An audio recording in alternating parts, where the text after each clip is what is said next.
Meron pong bagong usapin dito sa mundo ng crypto dahil lumabas po ang balita na posibleng tumatakbo na or nag-ooperate na po itong si Ripple or XRP sa trial kasama mismo ang Nasdaq. Ang Nasdaq ay isa po sa pinakamalaking stock exchange sa buong mundo.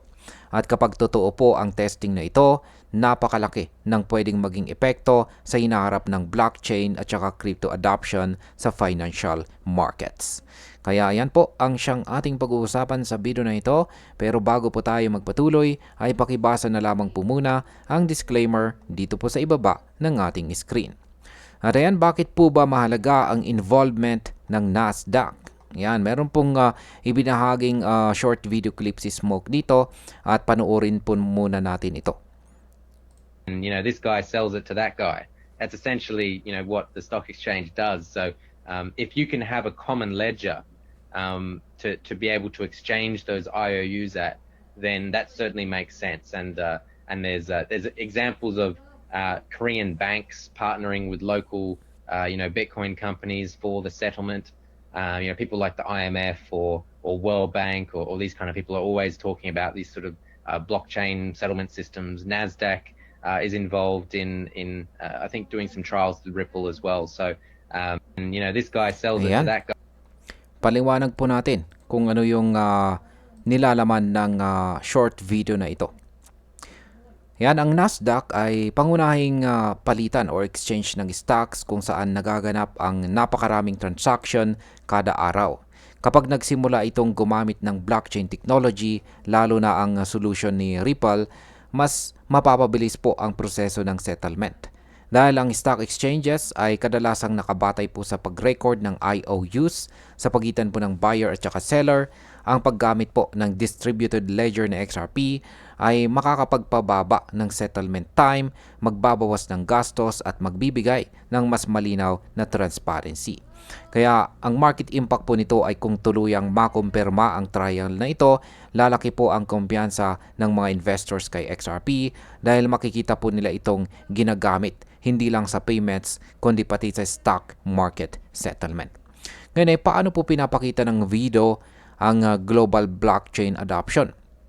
Ayan, base po sa pinost ng researcher na si Smoke dito, ang blockchain adoption ay mabilis na nangyayari sa buong mundo.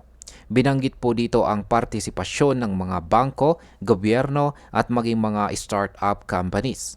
Ang pangunahing benepisyo ay mas mababang cost, mas malinaw na transparency at mas madaling traceability.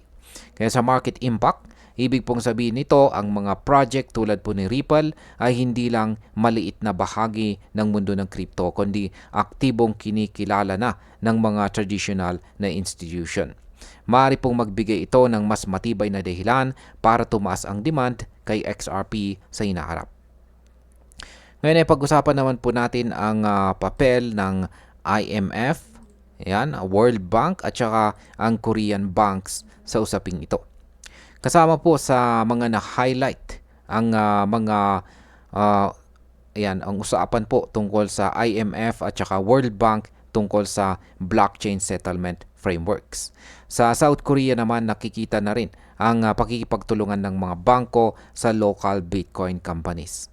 Kaya sa market impact, ang mga kasong ito ay nagpapakita na ang trend ay hindi lang nakasentro kay Ripple kundi mas malawak na kilusan or movement tungo sa paggamit ng blockchain sa global finance. Ngunit dahil si XRP ay nasa gitna ng maraming pilot test, mas tumitibay po ang kanyang position bilang isa sa pangunahing kandidato sa settlement solutions. Ngayon ay ano naman ang kahalagahan ng posibleng trial dito kay XRP mismo? Kung totoo po na kasama si Nasdaq sa trials gamit po ang technology ni Ripple, ibig pong sabihin ay posibleng makita po natin sa XRP na ginagamit mismo sa isa sa pinakamalaking global exchanges. Hindi lang ito dagdag na credibility para kay Ripple, kundi magbubukas din ito ng malaking oportunidad para sa utility ni XRP sa labas ng simpleng cross-border payments. Sa market impact, kapag nakumpirma po ang trial na ito, posibleng posible po itong mag-trigger para sa panibagong bullish momentum kay XRP dahil ang paggamit po ng Nasdaq ay magpapatunay ng kakayahan nitong mag-handle ng high value at saka high volume na transaction.